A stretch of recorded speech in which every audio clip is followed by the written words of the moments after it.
Hello, and welcome to the Emmy Awards. I'm your host, Emmy Cardinale, and this is my podcast where I talk about what I've been watching or rewatching normally once a week. This is the first episode of mine that you stumble upon and you enjoy it. Please feel free to follow me wherever you listen to podcasts so you can get notified when I upload an episode. Like and subscribe if you're listening to this on YouTube. Share with a friend, rate and review, all the good stuff that helps the podcast grow. Honestly, listening is more than I can ever ask. Like, when people listen, it makes my day. So truly, the only thing you do is listen. Thank you from the bottom of my heart. So, as the title suggests, this episode is going to be me catching up on the Traitors Season 4. Last I shared my thoughts was episodes 1 through 3, so I have quite a bit to talk about. This is not going to be a structured recap. I'm just kind of going to be going through the episodes and sharing my thoughts as they progressed. I did take notes. I jogged my memory and took notes, handwritten notes. So I have quite a lot to talk about, but I'm not going to be doing like scene by scene recap because there's too much to cover. I just kind of want to dive into my thoughts on the gameplay. That's more enjoyable for me than being like, man, Rob said this. I really don't want to do that. I'm sorry, but hopefully you enjoy my stream of consciousness, somewhat, off the cuff commentary on the Traitors Season 4. My next episode, which I anticipate, this episode I'm recording on Saturday night, and so I anticipate this going out sometime Monday. My next episode is going to be me catching up on The Pit Season 2. That way, and hopefully that episode will be out sometime before this upcoming Thursday. That way, I'll be all caught up for The Pit and Traitors for the new episodes on Thursday. And then going forward, I'll be doing half Pit, half Traitors focused episodes. So that's kind of my goal. I did want to say, I started prepping that. And I realized in taking my notes that I can't really recap The Pit the way that I recap other shows, because of the nature of like, it's a medical drama. I've never recapped a medical drama. I don't know, like I was trying to take notes and I'm like, I don't know how to describe things that are going on. Like, that's just not going to work for me the way that I recap other shows where I'm like, this happens and this happens. I don't think I can do that with The Pit because it's too chaotic. So I'm going to rewatch the episodes and I'm going to take notes still, but it's not going to be a like scene by scene recap. I'm just going to talk about like my biggest takeaways from the episode, tracking the narrative arcs, and I'll continue doing that until the Pit season wraps up, but not in a structured recap format, just because I feel like I would struggle to do so with The Pit. So that's where I stand for the next couple episodes. And then after catching up on The Pit, and then I'm going forward, then I'll have like back to weekly recaps, a bit more structured. I've been a little bit MIA, or not MIA, but just like a mess the last month. But hopefully I'm catching up. I mean, I got an episode out Thursday and I'm recording this Saturday with the hopes of getting it out before Monday. So like, I think I'll be okay. I think I'm getting back into a groove with the podcasting, but hope you enjoyed the episode. I have quite a lot to say about the Traitors and I'm so excited to talk about it. I'm just gonna jump straight in. Last I spoke, episodes 1 through 3 really upset me because the first 3 episodes upset me so deeply. That's why I decided that I was like, I am not recapping this show because I don't want to. Like, I was so mad. And I have to say they've won me back. I really love the Traitors for so many reasons. I think my biggest pet peeve about the Traitors is the metagame within the game and the impact that then has on the gameplay. Like, I just don't like the way that the different factions approach the game. And it's frustrating to me that we're 4 seasons in, 3 seasons with the current format where it's all like reality TV stars / known people. It bothers me that we're this far into this iteration of the Traitors US and it's still coming across like it's still, a lot of people are still approaching the game the way they did like 2 seasons ago. Like, I'm really tired of this like moralistic judgment and like betrayal and making comments about people's character based off of how they're playing in the game and like all of these things that are genuinely really frustrating me. I think it's also so fascinating because while, yes, when I'm watching like a show like Big Brother, there are factions, right? There are people who really love showmances and that's like what they tune in for. Okay, there are those fans who like, as soon as 2 attractive people in the house, young, conventionally attractive people in the house, have like one conversation, suddenly there's like fan accounts for this ship that isn't a ship because these people barely know each other.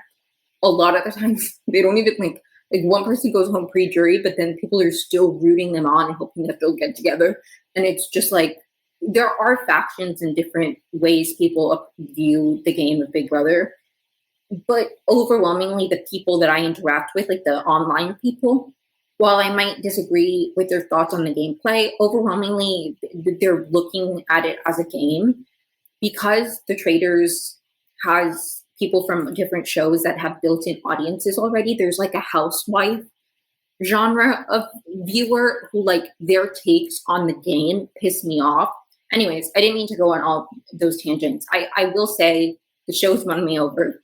I was really upset about the outcome of episodes 1 through 3, as I talked about in my last time I talked about the show. But I will say did make things better because I was like, you know what, I can blame Donna for everything.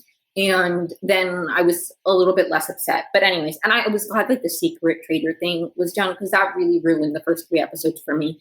Not just because I think Donna Kelsey did a horrible job. Sorry, Donna Kelsey. Okay.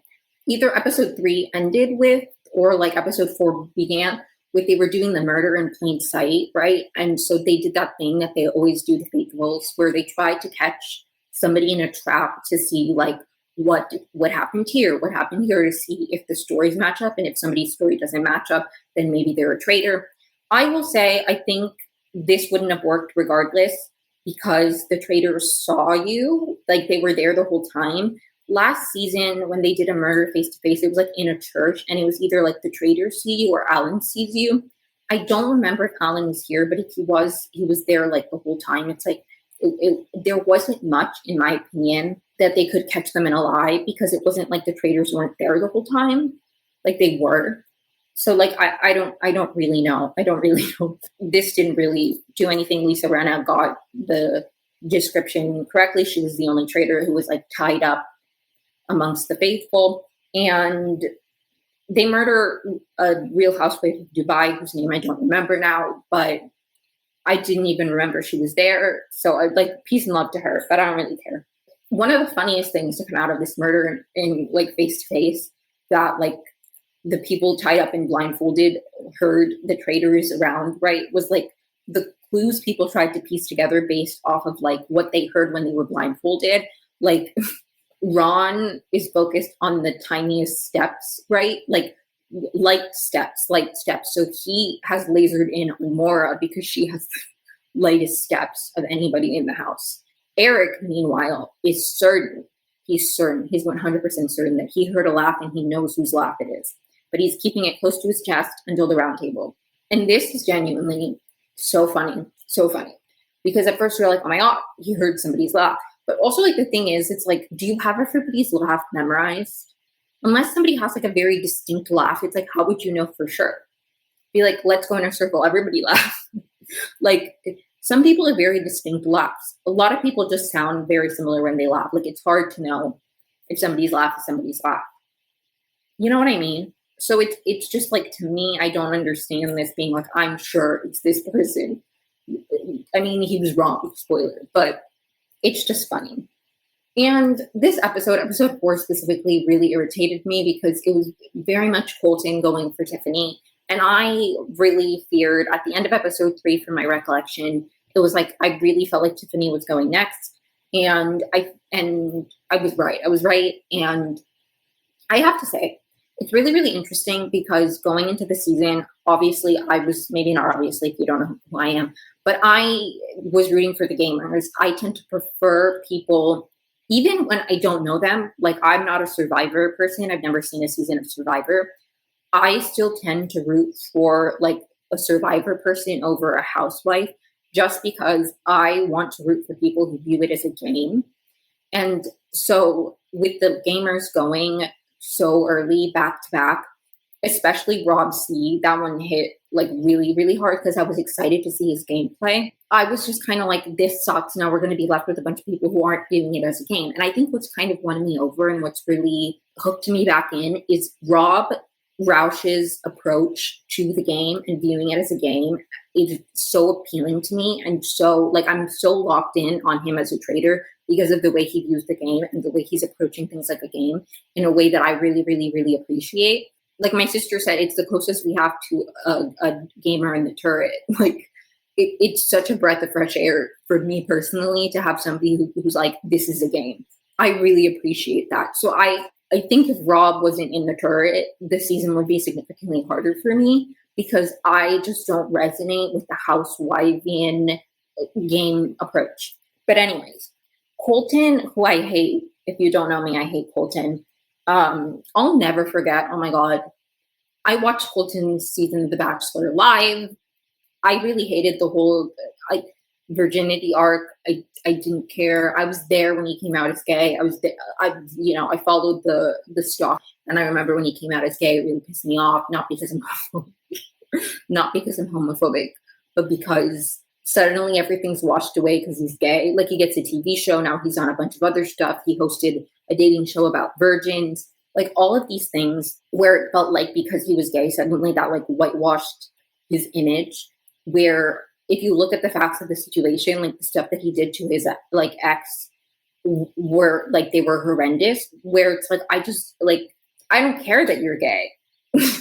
And this episode was just frustrating because Holden was going so hard for Tiffany, and also his reasons for going for Tiffany. Like I understand that I have a bird's eye view and I have perspective, and I know more than he does, but I just feel like, and this isn't something unique to Colton, okay, as much as I'm shitting on him right now, this isn't something unique to Colton, but a lot of faithfuls do this thing where the things that they call out as traitor behavior, I'm like, that is just objectively not traitor behavior. You're always like, you're missing who the actual traitors are with this Tiffany.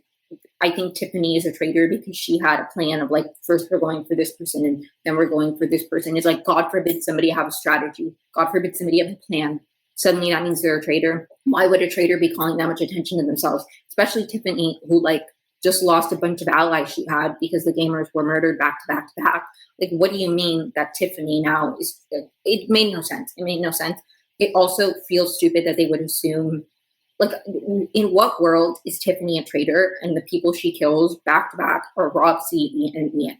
Why would she kill Ian and Rob C? And Colton thought, and I think this might have happened in episode 3, so I might have already talked about it, but he thought that I did talk about it. I'm getting a flashback to the last time I talked about it. But he thought that it was suspicious that Tiffany like made a toast to him. Like his points were like stupid to me. And they continued to be. But anyways, other important things that happened in this batch of episodes, because episodes 4 and 5 dropped at the same time. So I just have all my notes like together. I don't have episode 4, episode 5. But Monet told Candace that she suspected Lisa, and that was kind of Monet's fatal mistake, which was very sad. Ron becomes a suspect in this batch of episodes and is kind of gone until he gets banished. Sorry, spoiler. And this really upset me. At first, it was like, I don't really care. And he had a few moments where I was like, I don't like this, but it just became this thing where it was like so exhausting.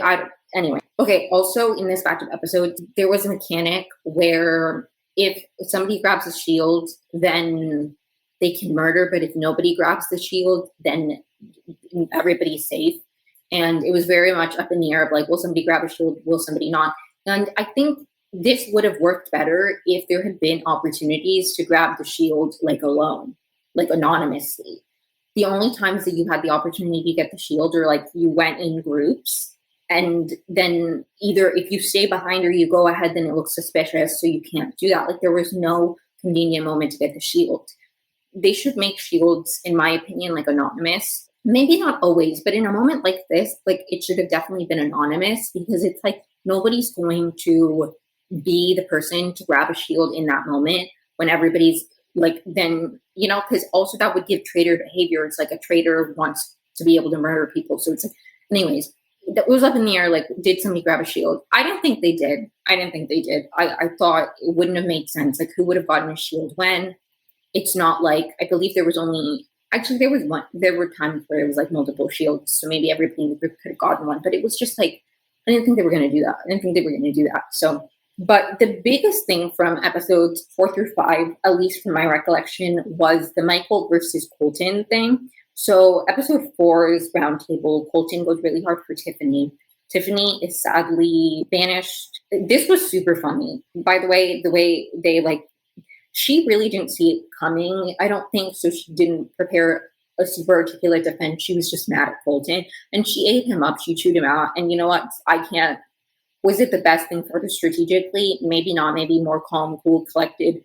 She would have been fine. I don't think so. I feared that her time was limited regardless. But she was banished, which was sad for me. I was like, great. I don't know. I don't like at this point. I was like so tired. I was like, okay, who do I have to root for right now? At this point, I just want the Traitors to win. Don't care about any of these faithful anymore. I don't. Like, who do I have in the faithful? Like, don't get me wrong. Now, 8 episodes in, I do like a few more people from the faithful. I'm not trying to shit on the faithful. I just genuinely, the people that I knew going into it were the gamers and then Colton. I'm not rooting for Colton. So who do I have left?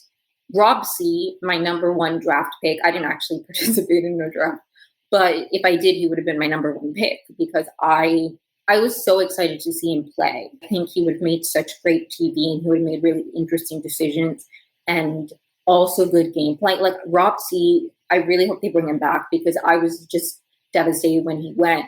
And Ian, I think Ian going, it was like the circumstances of how everybody went, right? Okay, because I can accept if somebody that I'm rooting for doesn't win, okay?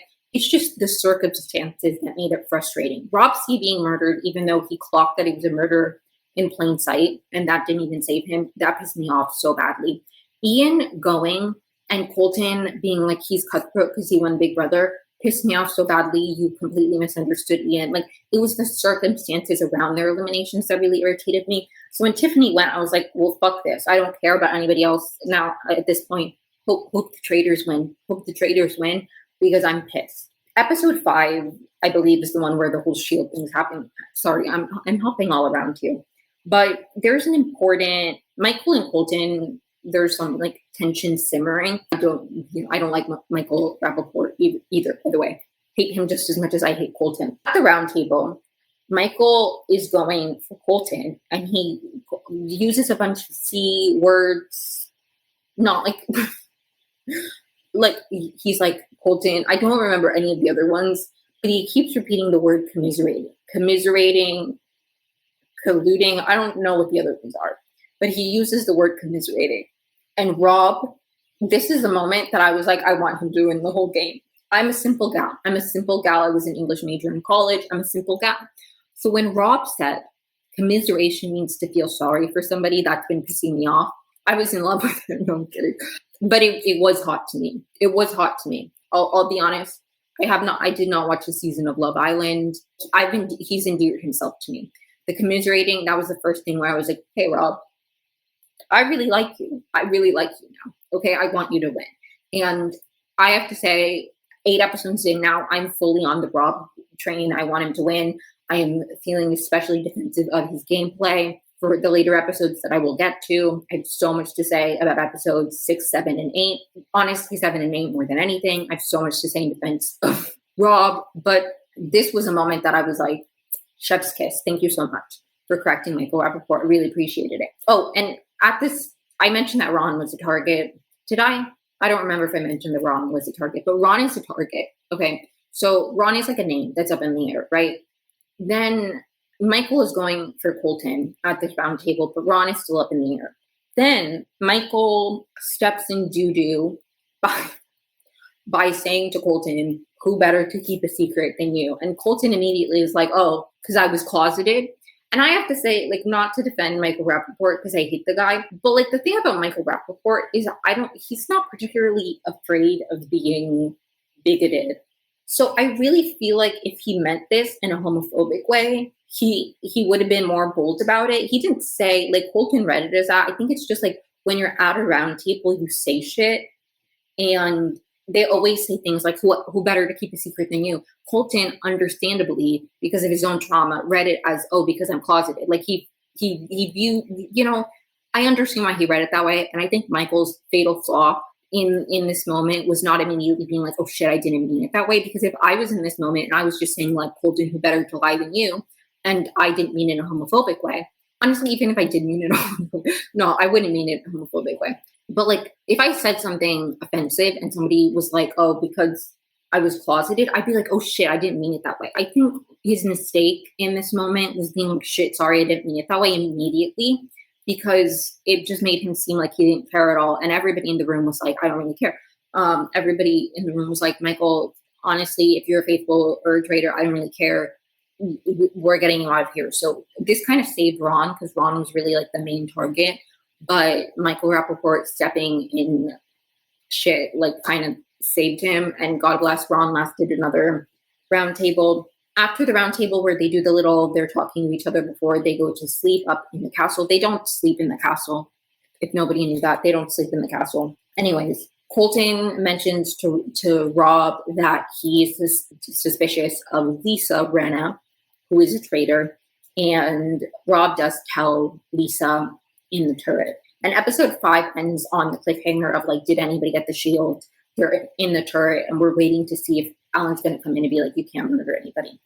Episode 6, we find out nobody took a shield. I didn't think that anybody was going to. I felt like it would be too stupid to do that in the context of the way that you get the shields. But anyway, so everybody's safe. Nobody gets murdered. Ron is still the number one suspect for who people think is a traitor amongst the group. Candice has established her gameplay up until this point of being very much, once I've decided that I'm going after somebody, I'm just going to keep voting in that direction instead of diverting attention. She did it with Tiffany. Like when people were on Tiffany, she's like, I want to stick with the people. Like I'm suspicious of Ron and I'm going to keep voting Ron. Like she established this thing where she was like, I'm not going to be swayed at the round table. Johnny, meanwhile, is trying to like, he's doing the numbers thing. Okay. He's trying to form an alliance so they have the majority. Either way, they can decide who gets banished if they just all vote the same way, right? Okay, so super, super, super important.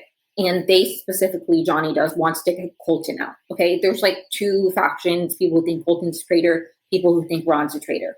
Colton, Michael was going for, but because Michael like fucked himself over, Colton wasn't a name that night. It was almost unanimously Michael, except a few people who continued to go for Ron.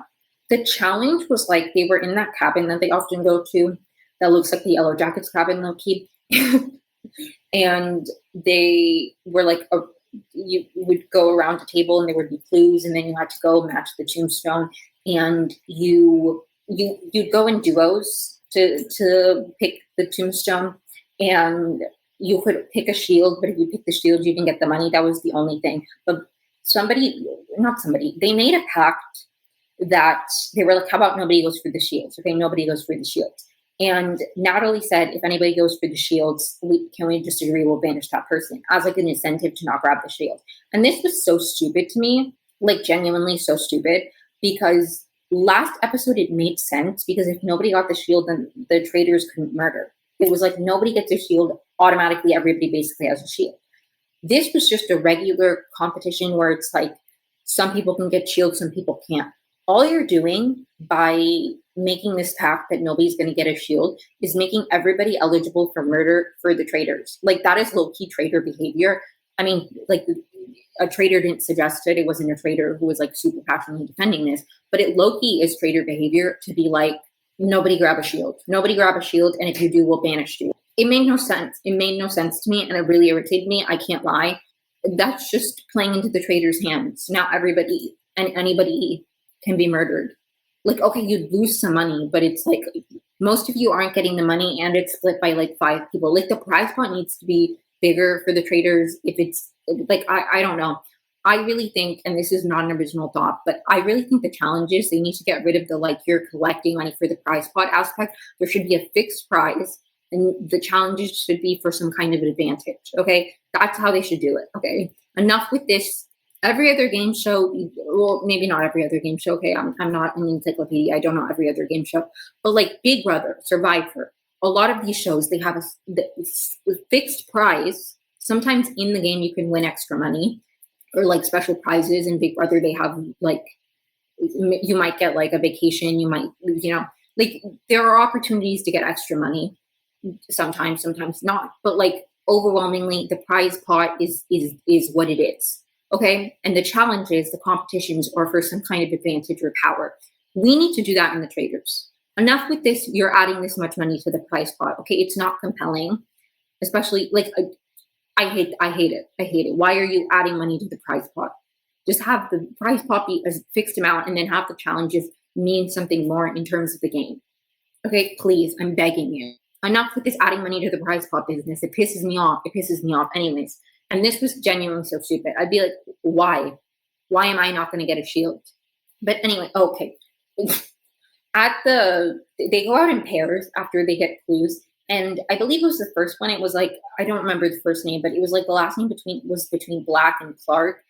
Maybe it was Alice. I don't know, something with an A. Maybe, I don't remember. It doesn't matter. The point is that they picked Clark. I picked Clark. I picked Clark. And it was wrong. It was wrong. The last name was Black, so they didn't get that money the first time. Overwhelmingly, I think from there they got them all correct. It was great. This one was a fun watch. Okay. I still, again, hate the mechanics of we're adding money to the prize pot versus winning some kind of power or shield. I don't like it. It irritates me, but beggars can't be choosers. This is the structure of the game that we have currently, so I'm going to appreciate the structure of the game that we have currently. Okay, going into the round table, the two main suspects for banishment, or the two main options for banishment, are Ron and Colton. Rob is struggling with this decision. He doesn't think it makes sense for him to vote either Ron or Colton out. Like, it doesn't make sense to him because they're aligned with him, and he's struggling with this decision because he's like, how am I going to choose between these two people that I know are faithfuls and they're aligned with me? And he's struggling with this. Okay. Candace is still very much in the, we've been trying to get Ron out. We need to just get Ron out, right? That is her mindset. Colton is going very hard for Lisa, okay? Remember, Johnny's group wants to vote out Colton. Colton, meanwhile, is thinking of going after Lisa. Ron has been a target for a few weeks now. He's like, a lot of people, when you've been trying to vote somebody out, you want to just vote them out to get the answer, which is why, sorry, not to jump ahead a little bit, but that's why I don't understand people who take such issue with Rob, because Rob ends up voting for Lisa, right? He turns on Lisa, and I just don't understand this idea that Candace has, and also some viewers have, where it's they could have just found a way to pivot, because it's in this game, 9 times out of 10, if somebody's been a suspect, they're going to vote that person out just because they're a suspect. You're not going to keep Lisa around round table after round table after round table if she's already been a suspect two times in a row. You're going to vote her out just to be safe, because if she's a faithful, then you cut your losses. Most of the people you're voting out are faithful. But if she's a traitor and you've been suspecting her the whole time, it doesn't make sense to not cut her. It doesn't. I just don't understand this idea of people being Rob shouldn't have turned on Lisa, because it's she was already suspicious enough because of her own bad gameplay, that what would going hard in defense of Lisa do, except eventually when she gets banished, because she's going to it. At this point, she was on borrowed time. The only thing that does for you, if you're Rob, is once she gets banished, people start looking at you and being why were you going so hard defending Lisa? You were never aligned with Lisa, but you defended her in order to get Colton out, in order to get Ron out, 2 people that you were close with.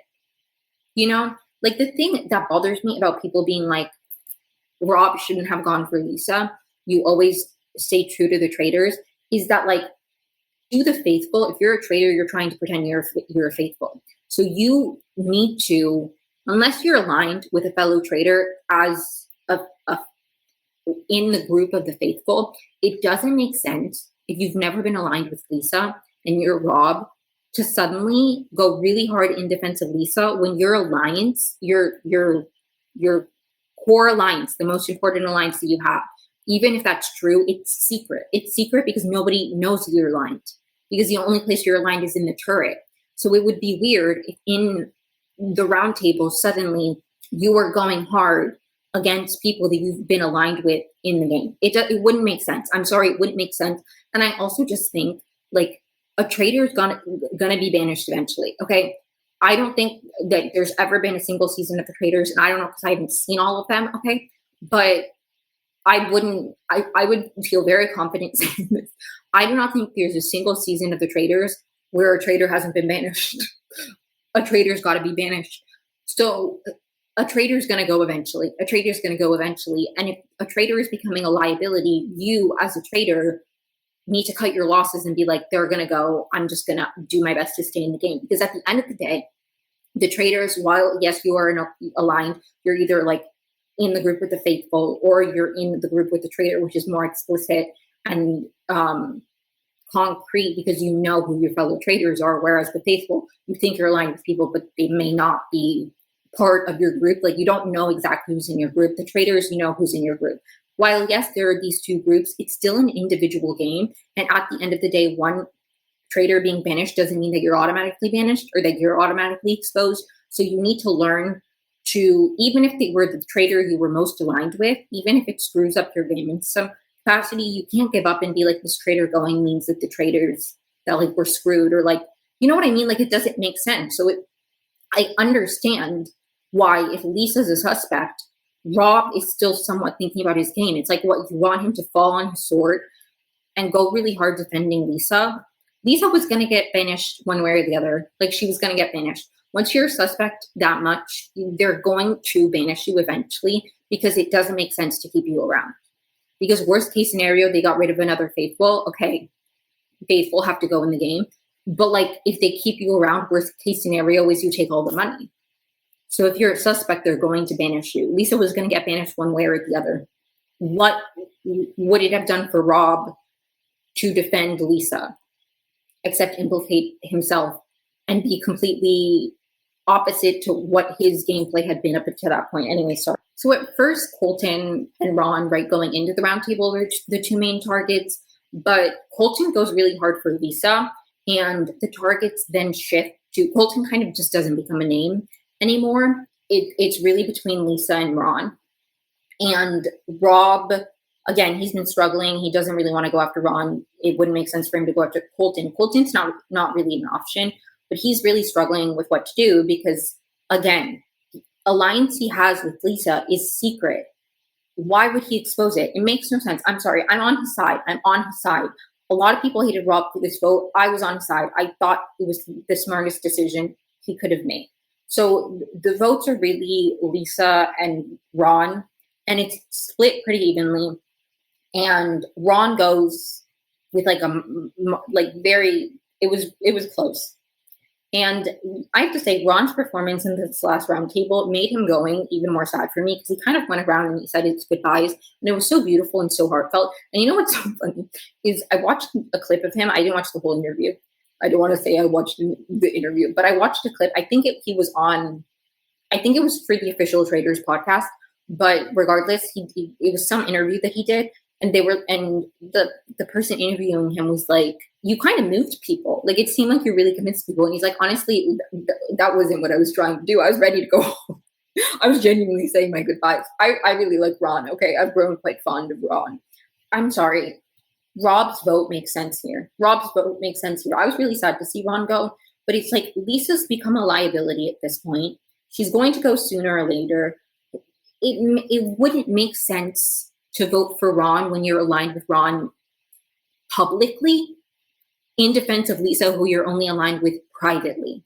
Okay? And again, then when Lisa goes, you're exposing yourself. Why suddenly did Rob go super hard defending Lisa? He's never been defensive of any housewife ever, but now he's really defensive. It doesn't make sense. Okay? He did the smartest thing, in my opinion. People are always like, never go against fellow traitor. Infighting. At the end of the day, the Traitors is an individual game, okay? Especially if you're a traitor, because many traitors are going to be banished. A lot of traitors are going to be banished, okay? You just have to hope it's not you. And it doesn't make sense if there's suspicion on a fellow traitor to insert yourself, so then the suspicion also ends up on you. So if that person goes, then you're up in the air now too. Why? It didn't make sense for Rob, okay? He made the smartest vote. I don't care that people thought that it was a bad decision.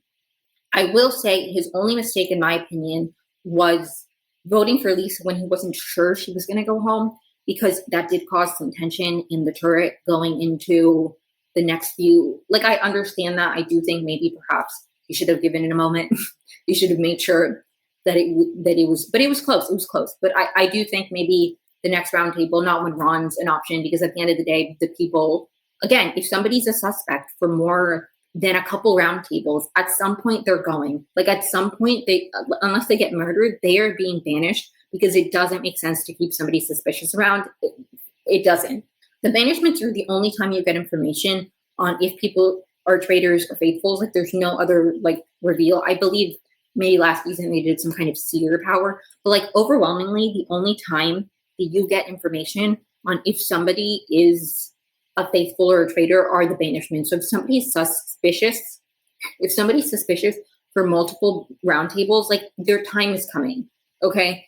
I think there are a few people who like are maybe able to pivot and they'll get lucky and they'll like, but overwhelmingly, if you're somebody like Ron, who has multiple people who are like, he's suspicious, Ron is going to get banished. So the same thing is true of Lisa. Lisa's name is already up in the air because of Colton. She's done a few things that people think are suspicious.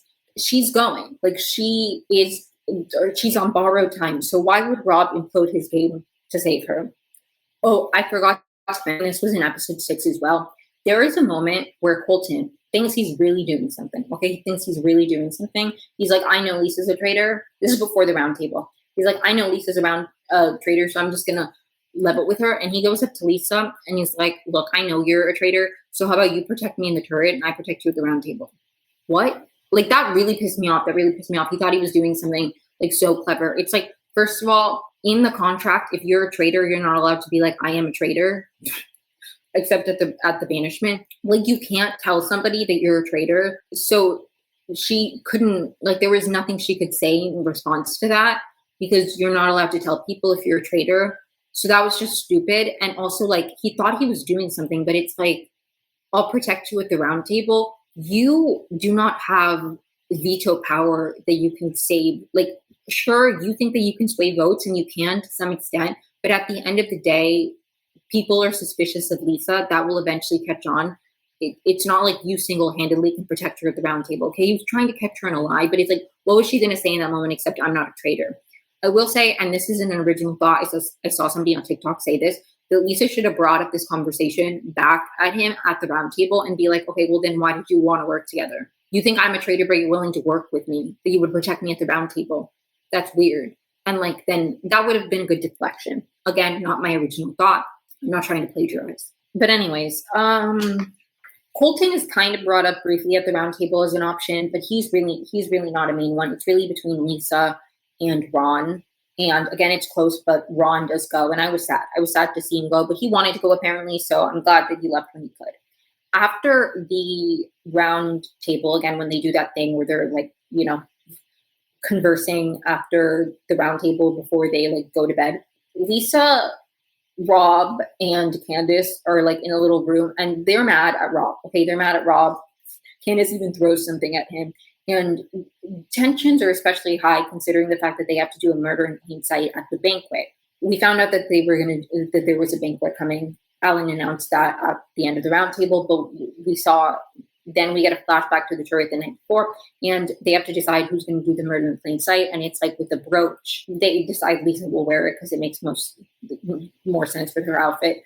And she has to get somebody to touch it. Whoever touches it first is the person who is murdered in plain sight. So there's tension now because Lisa's like, I'm a suspect and I have to do this murder in plain sight, which I will say is kind of unfortunate timing, okay? Because doing a murder in plain sight is hard enough, but if your name's already up in the air, then people are going to be suspicious of you, and that might make it harder, okay? That might make it harder to murder somebody in plain sight.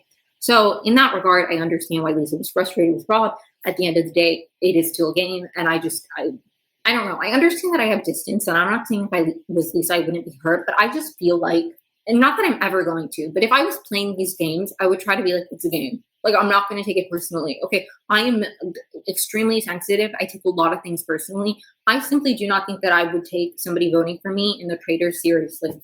Okay, maybe I do need the money, so I would understand maybe like Tiffany, if I was a target for banishment, I would be really upset because I'd be like, I need the money. A lot of you people don't need the money. I'd understand that. Okay. In that regard, I understand it. But like in terms of like a game, like I'm still here. Okay. You voted for me.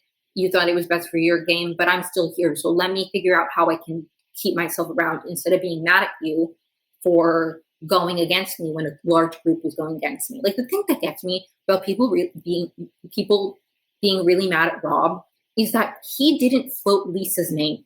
It wasn't his idea. Lisa was not doing a good job, okay? To the point where Colton was like, is Lisa normally this quiet? And her friend Dorinda, who knew her before this, was like, no, she's not usually, like, she was acting weird. She was not being a good traitor. She was not being a good traitor. She was suspicious. It wasn't like Rob, out of pettiness or because he wanted all the power in the turret, he floated Lisa's name and made it his mission to go after Lisa. If other people's names were up in the air at the round table that weren't people he was publicly aligned with, I don't think he would have voted for Lisa. He voted for Lisa because out of the options, it made the most sense. It made the most sense. And I will defend him. I think it made the most sense for Rob's game to vote for Lisa in that moment. Because yes, we know that he's aligned with Lisa, and Lisa knows that he's aligned with Lisa in the turret, but like publicly, he's not aligned with Lisa. So it would be weird if he suddenly went against somebody that he, like, it wouldn't make sense. I think he made the right decision. And again, there were multiple votes for Lisa. Okay, Johnny's group of people who were like, we have 8 votes for Colton. A lot of them were then split. I think Colton might have gotten a few votes, but like Johnny and a lot of his group were swayed to vote for Lisa. So it wasn't like a Rob only thing where he throws out a petty vote or he leads the charge. Lisa was already like, she was a liability at that point. And again, when one traitor gets banished, that doesn't automatically mean that you as the traitors lose. Okay, you're still in the game. You got to cut your losses. Okay, a traitor is going to be banished eventually. Okay, regroup and move on. Enough of this. And just if a traitor is a suspect, what good would it do you as a fellow traitor if you're not aligned with them to anybody else's knowledge? What would going really hard in their defense do for you? Because again, they are probably going to get banished eventually. And then when they get banished, people are going to be like, why did this person suddenly go really hard defending somebody we now know is a traitor? It makes no sense. It makes no sense. I'm sorry. I will defend Rob. I literally, like, God forbid I defend a man, okay? But I just, like, it really irritates me when people take things so personally in a game. And I feel like I said, I definitely said this, but it's like in the season 1, one of the most frustrating things about season 1 was because it was half civilians, half reality TV people. A lot of the civilians like took it so personally when Sari betrayed them in a game called The Traitors, okay? To the point where like a year after, okay, they still viewed her as like a snake, as like manipulative, as like, you know, the way she played was dirty. She played the game. Mind you, and I don't know, maybe he's changed his tune, okay? I don't keep up with the man. But Quentin, he was like still a year after being like, Sari played a dirty game. Mind you, I don't know if the stats have changed, they may have. But like as of a few, like last season, maybe 2 seasons ago, I don't remember the last time I checked the Traitors Wiki, he was one of the only people to have never gotten a single vote correct at a banishment. So it's like he sucked at the game, but he was mad at Sari. Like, and I just don't like this attitude of like, you're betraying me because you voted against me. It's like, does it suck? Yes, but at the end of the day, like, good game. It's like, do you view somebody like you're playing a sport? Okay, do you think somebody's stealing a pass from you or whatever happens in sports? Do you think that person is betraying you because they stopped you from getting a goal? I don't know. Whatever people do in sports, okay, like. They tackled you so you can get a touchdown. Like, do you view that as that person betraying you? Because if not, then why are you viewing this game as somebody voting against you as betraying you? They're not betraying you, okay? They're not betraying you. It's annoying to me. It's annoying. Okay. But anyways, I do understand the murder in plain sight. But episode 7 was the banquet. And this episode, I have to say, was really hyped up, specifically by Alan Cumming. And it wasn't that good. It was good. And the banquet was iconic. I really liked the banquet. Everybody did their best to dress up really cool. Colton flopped, but What can you do? Okay, I'm not insulting his looks. I don't care about how he looks. I think his outfit was ugly, and that's fine. I have the right to say that, okay? But anyways, so the banquet, they have to do the murder in plain sight. We see Lisa, she asks, like, she's like, oh, can somebody help with my brooch? We see a few people crowd around her. We don't see exactly who touched it first, right? Okay. I think it was like Natalie, Yam Yam, maybe somebody else. A few people were there, but we didn't see who touched it, right? Okay. Then at the dinner table, Alan reveals that somebody's been murdered, but they have the opportunity to save themselves. Okay. There are 2 vials of the antidote, and they can decide who to take it. And if they're right, then they block the murder. I thought this was a very, very fascinating tool. This was really, really fascinating. They were trying to be like, what could have happened that would have gotten me murdered, right? They were like, well, Stephen gave me some food here and all of these things. And it was very, very fascinating of like the things people were trying to guess would be like the thing that murdered you, right? And it was like at the end of the day, it's like, okay, it's only one person. So if something happened to multiple people, then like it can't be that thing. Like Stephen gave multiple people food, okay? That's not it. We need to think about what only one person did, okay? They didn't narrow it down. Okay, they didn't figure it out. They didn't figure it out. It was really, really funny though, because Natalie went super, super hard. She's like, I need to drink it. There was tension of who's going to drink the antidote, right? There was no consensus. Like, oh, there's a consensus when nobody can get a shield. But if you need to figure out who was murdered in plain sight, who gets the antidote, there's no consensus. There's no consensus. It's every man for himself. And Natalie went really, really hard that she needed the antidote, okay? And I don't remember who the other person was. Kristen, maybe? I don't really know. The point is, the person who needed it didn't get it. Alan Cumming comes out and he goes, you, Yam Yam, you were murdered. And as he's being carried away, he says, it was Lisa. She kissed me on the cheek. It was Lisa. And I've seen a lot of discourse about whether, he should have been allowed to say that. I don't really know. I do understand the aspect of like murdered people. Like when somebody gets murdered, they don't get to say something. However, it's not like, well, one, it's really funny because he said it was Lisa, but not because of the brooch. Like he didn't clock that it was the brooch. It was like, she kissed me on the cheek. It's Lisa.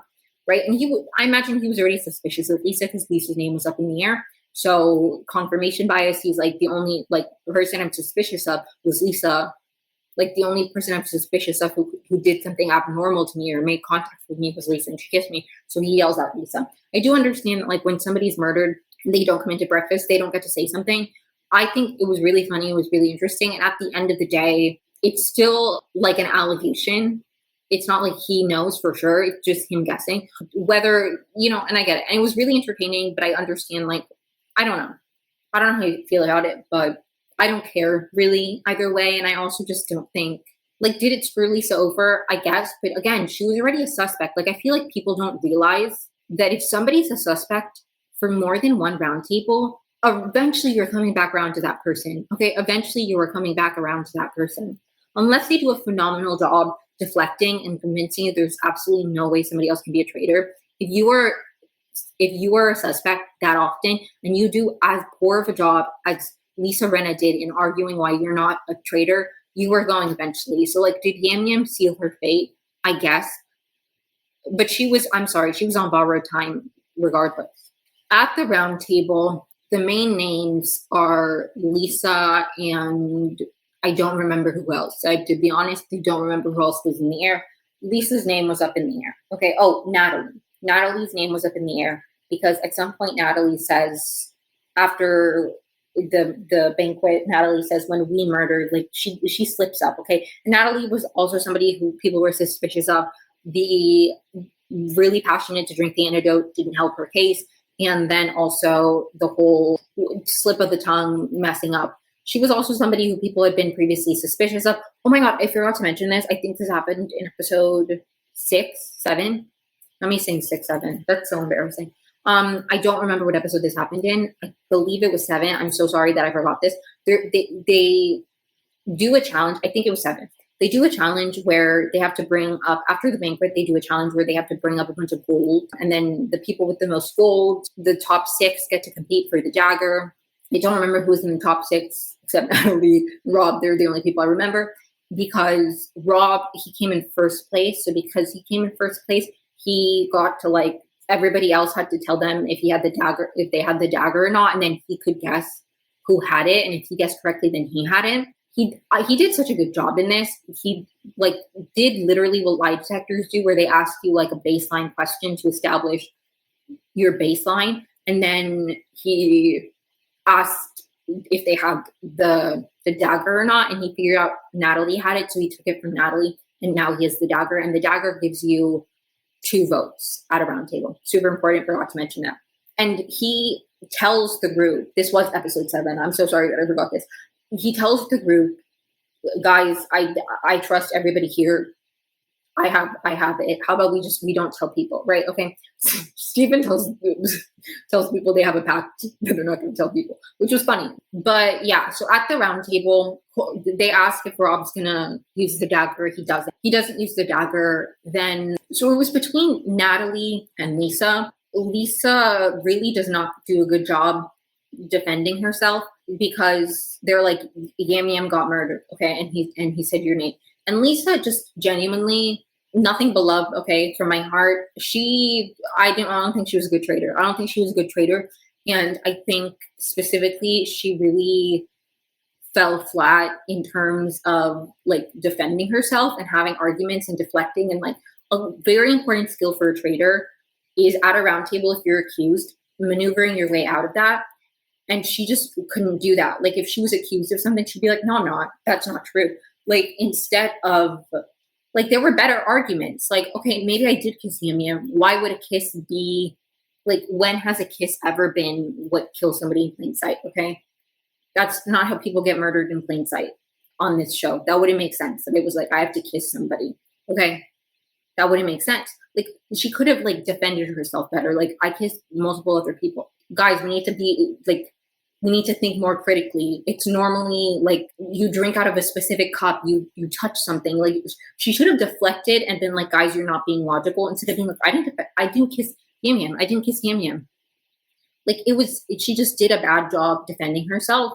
And so I really wasn't upset to see her go. Okay, I really wasn't upset to see her go. And again, with people being mad that obviously Colton's going very hard for Lisa. Rob is kind of like, yeah, I think it's you too. And eventually most of the people are swayed to vote for Lisa. I think it's almost unanimous, okay?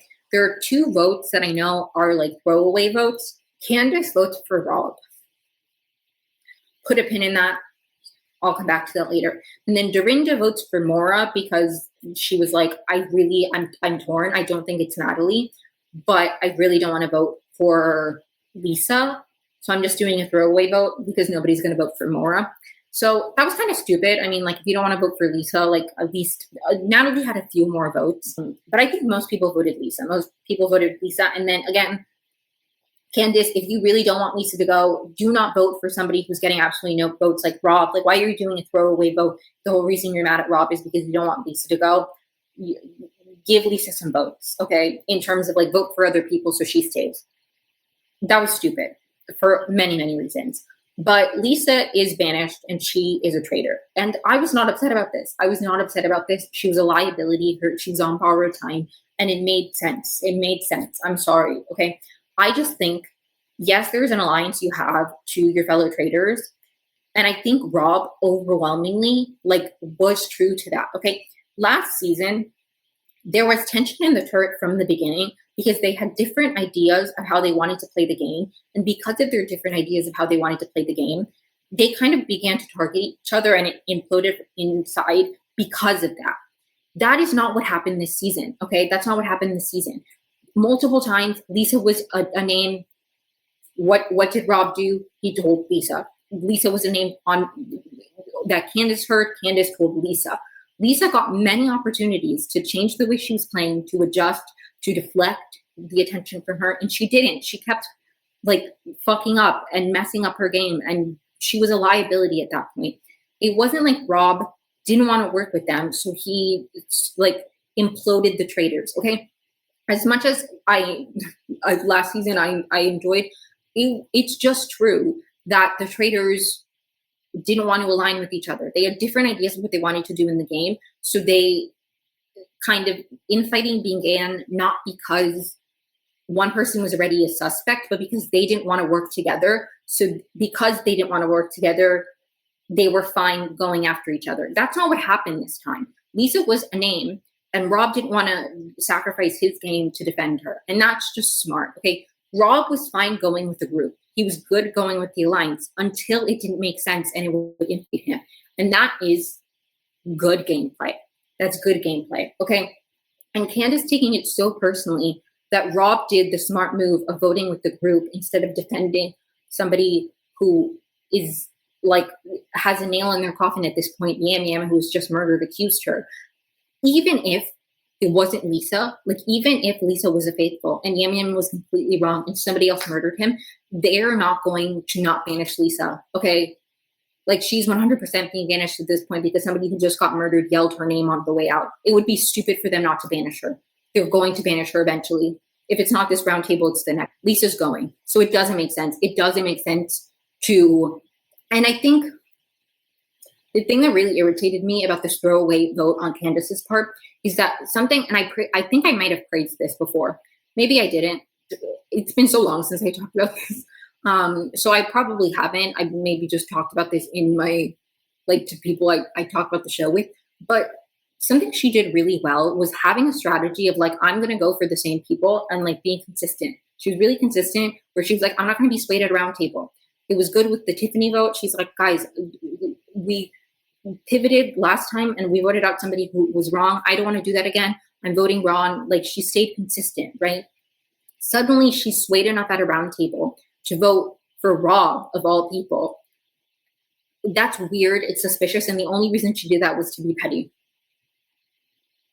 It made no sense. It made no sense. It was a throwaway. Like Candace has never, ever had a throwaway vote. Her whole thing is I'm voting for this person. I'm not going to be swayed. I don't want us to go off track and suddenly somebody who we've been suspecting doesn't go home for the third time. You know what I mean?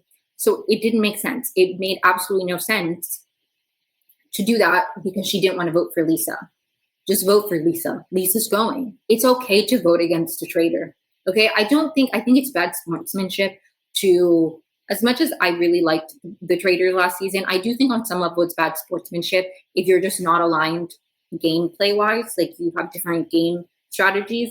I do think it's somewhat bad sportsmanship and like, you know, because you don't want to work with the people in the turret, implode the traitors in the way I feel like a lot of them have done in the past, where it's kind of just like, I'm not aligned with, like, you're targeting people I don't want to target, and I want to target people you don't want to target. So we're not aligned. I'm going to do everything to try to get you out sooner so it can just be me and this other person I'm aligned with in the turret.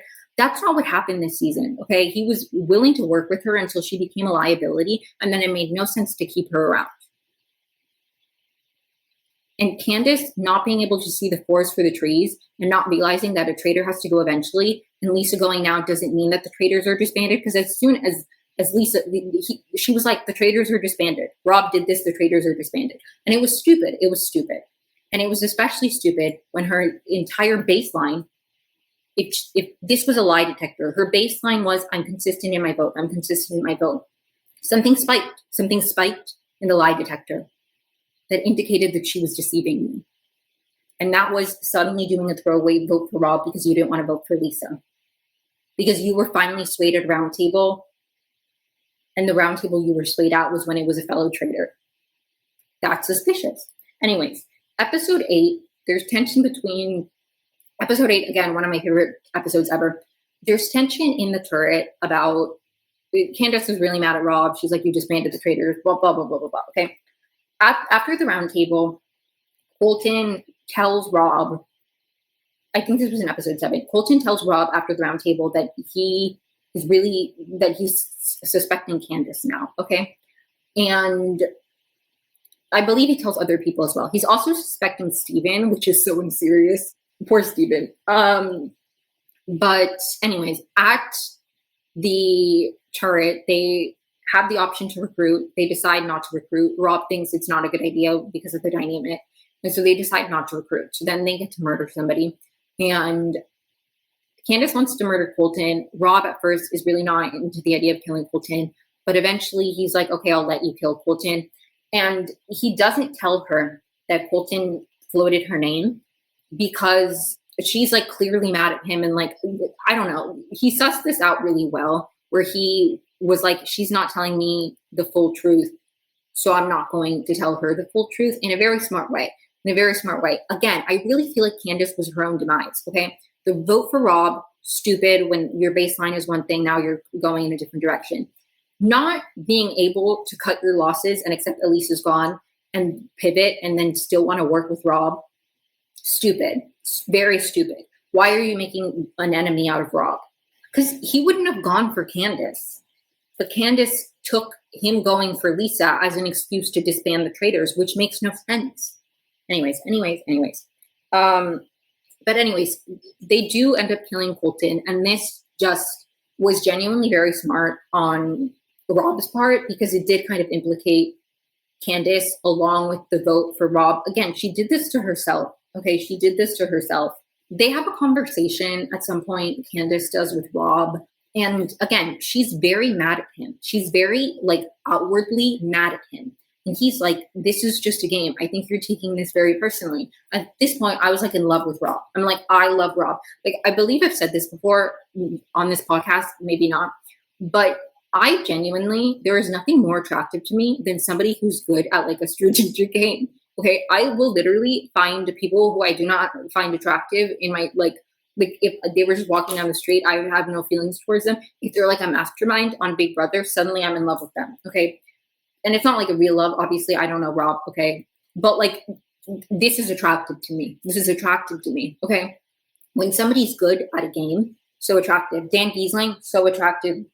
Dan's funeral, hottest anybody's ever been. Like, there is something so attractive to me about somebody who's like, this is a game. This is a game. And I'm doing it because he's playing it well. He's playing it well. This is just smart. This is smart on his part.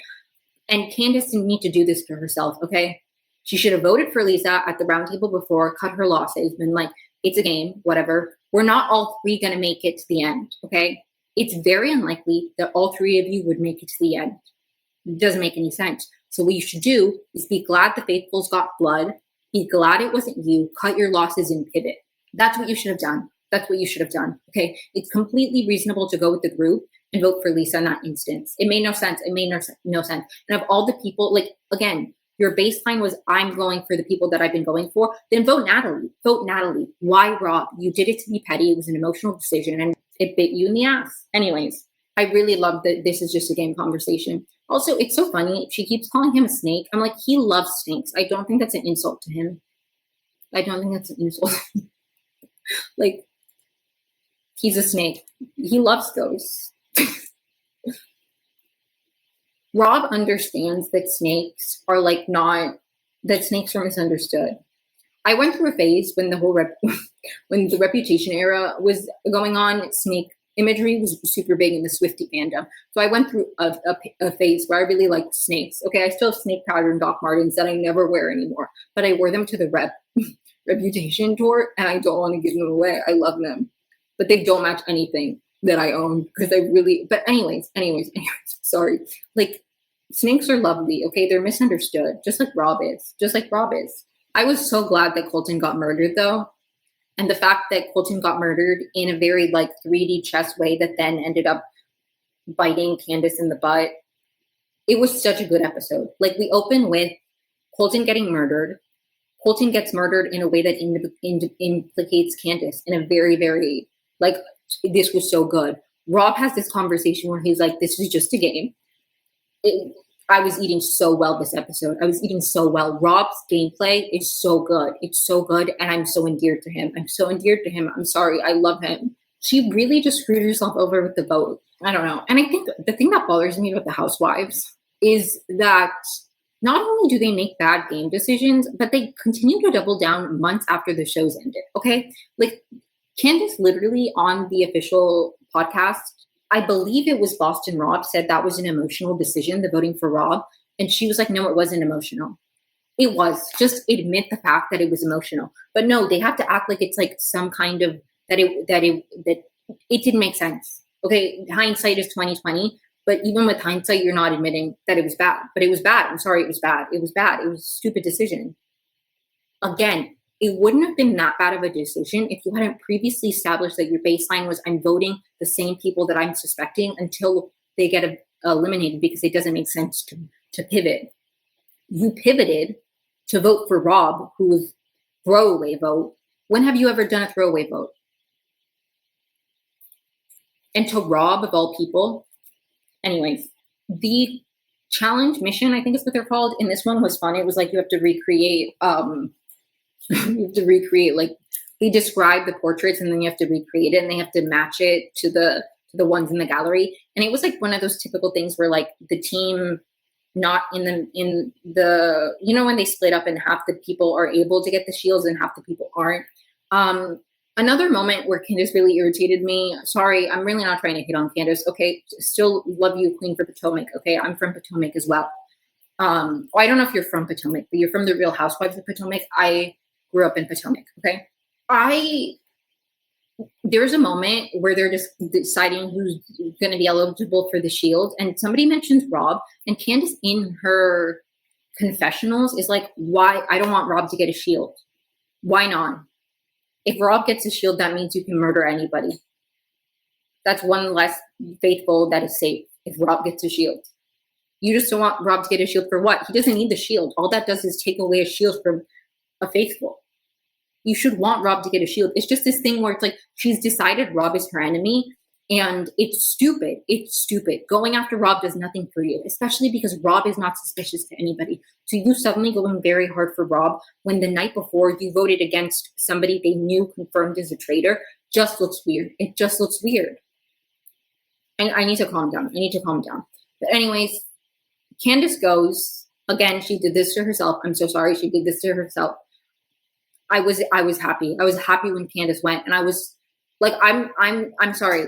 I will stand 10 toes down for Rob's gameplay, not one toe missing or whatever Amaya Papaya said. For Rob's gameplay, he's a great player. Voting for Lisa when he did, super smart. Continuing to go for Lisa, despite the fact that it upset his fellow traders, super smart. Being like, this is just a game. I wasn't going for Lisa, super smart. Tricking Candace, super smart.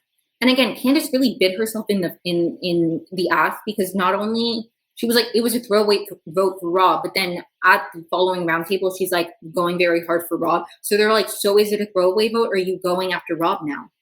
Why are you going after Rob? Nobody's been going after Rob. Like, it made no sense. It was like, nobody's going for Rob and suddenly you're going for Rob. It was just very odd. Again, if she wanted to go after Rob, she should have just pretended that they were aligned and then slowly sown seeds of doubt. Okay, there are good arguments for why Rob's a traitor. There just are, because there's a good argument, if you're persuasive enough, for why most people are traitors. Okay, you can convince, like, you know, you can convince the faithful that, like, most faithful one amongst you is a traitor, because they don't know anything. Okay, they have like significantly less information than the traitors do. So any kind of behavior you can use to convince somebody why that person is a traitor. So there is an argument to be made for Rob, and she didn't. She made bad arguments for why Rob is a traitor. She just did. So it's just frustrating. It's just frustrating because it's like, you could have had a good defense and a good argument. You could have played the long game and been like, okay, noted, Rob is an enemy of mine. He's not going to defend me. And slowly begun sowing the seeds of doubt to go after Rob, instead of guns blazing, go after Rob in a super suspicious way that then just backfired on you, because it's weird that you're suddenly out of nowhere going for Rob. I just genuinely think you should never, if you've established your, like, literally there was some kind of, like, literally in one of the episodes, I believe it was not episodes 1 through 3. It was one of these episodes. I don't remember which one, because again, I didn't take notes like scene by scene. In one of the episodes, when they're trying to rally the votes, maybe it was when Johnny's group was trying to rally the votes, they're like, what about Candace? And they're like, no, Candace is like, that's her thing, is she's sticking with who she's going with. So it's like, why, of all the times you're doing a throwaway vote, it's when Lisa's up in, like, Lisa's a suspect. Not only is Lisa a suspect, but like, she basically has her fate signed, sealed, and delivered, because Yam Yam literally said she's a traitor as he was murdered. What are we talking about? It was just stupid. Anyways, I have so much to say about this. Okay, the challenge was really fun. I believe Kristen got a shield. Now that Rob is the only traitor left, he has to recruit. He has to recruit. He has no choice. And it has to be an ultimatum recruitment, which is like, join me or you die. The people he's between are like Johnny, Mark, Eric. He has some people up in the air, right? Johnny's name begins to come up after the roundtable where Candace is managed. Johnny's name begins to come up. So he's thinking, should I just do Johnny because Johnny's already a suspect? Like he has different ideas of who he would choose. And I have to say, again, not to like defend a man, but people are like, Rob only wants men in the turret. Rob has to recruit a man. It would be stupid to recruit a woman when all the traitors who have been banished are women. It wouldn't make sense to recruit a woman because eventually they're going to be like, wait, we haven't banished any men. We haven't banished any of the men. There has to be at least one man who is a traitor. And that was a conversation that was already beginning to be had, I believe, by Johnny. Like somebody was like, there has to be a man in the turret. Why would he recruit a woman? It made no sense. I'm sorry, he has to recruit a man, okay? It's not like this like machismo, like misogynistic thing that he doesn't want to be around women. Like, okay, maybe I didn't watch the season of Love Island. I don't know the man personally. Maybe he does hate women. Maybe he's a horrible person. Okay, I just can't take people using the way he's approaching the game in order to make these character judgments about him. Okay, if you've seen him on Love Island and that's what you're basing this off of, maybe that's a different story. Again, okay, I didn't watch that season of Love Island, but in the game, the things that people are pointing to, like I've seen people being like, he didn't care about Lisa and Candace's opinion because he doesn't value women's voices. He talks over women. It's like he did not display that at all. The decisions he made against them were game decisions, and they were sound and they were smart. And it's like maybe he is. Maybe he does hate women. I don't know the man. Okay, but if you're saying he hates women because he realized that Lisa was a liability and went against her, he realized that Candace was going after him, so he leveraged what he could to get her out first. That has nothing to do with them being women. And I'm somebody who's always like the friend who's too woke and is like, obviously implicit bias plays a role in things. Okay, I'm not saying that it doesn't. I just really do not see how what we've seen, the decisions he made, the things people are arguing means he hates women. I don't see it. It's like if you looked a little farther, it's actually logical and smart and like good gameplay. I do think that there is very often a bias in the traitors in terms of who people go after and who they excuse. People were a lot harder on Ron than they were on Colton, for example. And Ron even brought that up where he was like, you went very hard for Tiffany and Michael, and both those people were faithful, but because we didn't like them, because we don't like Michael, it's fine and nobody's suspecting you. But because people like the people that I went after, suddenly, like I do think that there is bias, okay, in the traitors. I'm not saying that there's not. I just feel like the things people are using to malign Rob as a misogynist in terms of the game, I don't see it. And I think again, rewatch like older seasons of the traitors and see how those groups of traitors imploded night and day. It's not what happened. Like Danielle Reyes, as much as I love her, she did not like working with Caroline, and Caroline didn't like working with her, Caroline. They had different approaches to the game, so they butted heads, and because they butted heads, they imploded. Same with Bob the Drag Queen and Boston Rob, okay? They just didn't like working together, so then they started floating out each other's names outside of the turret because they were like, I don't care if a traitor's got to go eventually. I want it to be this traitor, so I'm with the people that I'm, like that was the vibe of the turret when they were cannibalizing each other, okay? That's not what happened this time. Lisa became a suspect, and Rob, to do the smartest thing, went with the group and said, yeah, Lisa, I think you're suspicious. That's not the same. He was all down to work with Lisa. It's not even like he heard Lisa's name and was like, well, I don't really care. I'll let people keep throwing her name out. He only decided that he wasn't going to push against the Lisa thing because it didn't make sense for his game. Because it would have looked weird for him to vote against Ron or Colton when he's publicly aligned with Ron and he's only privately aligned with Rob. Can recruit, and the people he's between, right? He ends up settling on Eric. And the reason he settles on Eric, I think, is because he thinks that he can work well with Eric. Like, he wants somebody he's aligned with. which was smart. And Eric is really funny. So I'm excited to see him as a traitor. He's so funny as a faithful. First, the laugh that he was sure about when he gets the paper that says he's requested for a special meeting. He says, "I know whose handwriting this is. It's Johnny's." Like, I'm obsessed with him. He's always wrong. He'll be such a fun traitor. The episode ends with Eric like surprised when Rob like reveals himself. I do think he'll say yes. Going into the meeting, he's like, I came in a faithful and I'll die a faithful. I don't think he's going to. I think he'll accept.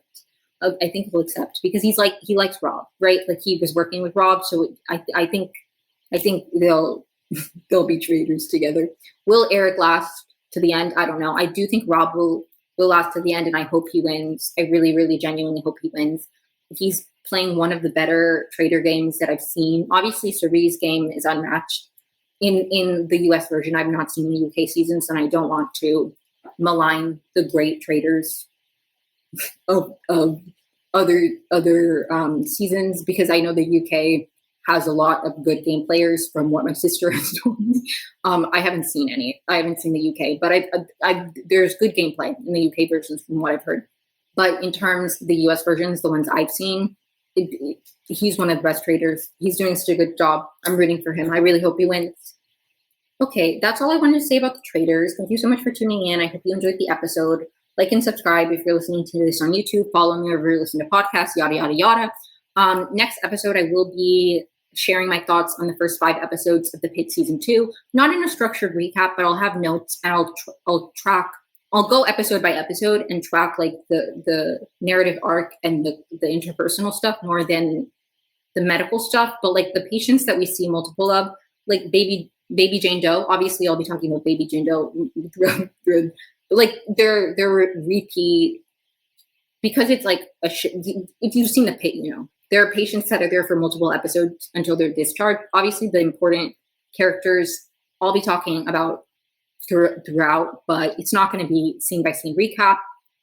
Anyways, that'll be out hopefully sometime midweek, Wednesday, Thursday, before the next Pit episode, hopefully, and then the week after that, I'm going to sometime early that week, maybe mid next week as well. I'll do. Hopefully, I'm aiming to, once I'm caught up on The Pit, that episode will be out like Wednesday, hopefully. Then my goal is to release every Tuesday, Wednesday until The Pit and the Traitors wrap up. I believe the Traitors wraps up before The Pit, so I'll find something else to talk about, like along with The Pit, because I imagine I'll have space for that. Anyways, I don't really know. I'll figure it out. Thank you so much for tuning in. Hope you enjoyed. Thank you so much for bearing with me. Also, I didn't even address the fact that I'm in a new place. Let me know if you like this background better. I'm trying to figure out where I want to film, because I don't like the lighting on my desk. I think the lighting here is significantly better. It wasn't that good upstairs either when I filmed in my bed in my last episode, but my desk I don't really love. So I'm trying this. I think this is a nice background, but hope you enjoyed the episode. Thank you so much for tuning in. Like and subscribe, all that good stuff. Comment down below, share with a friend.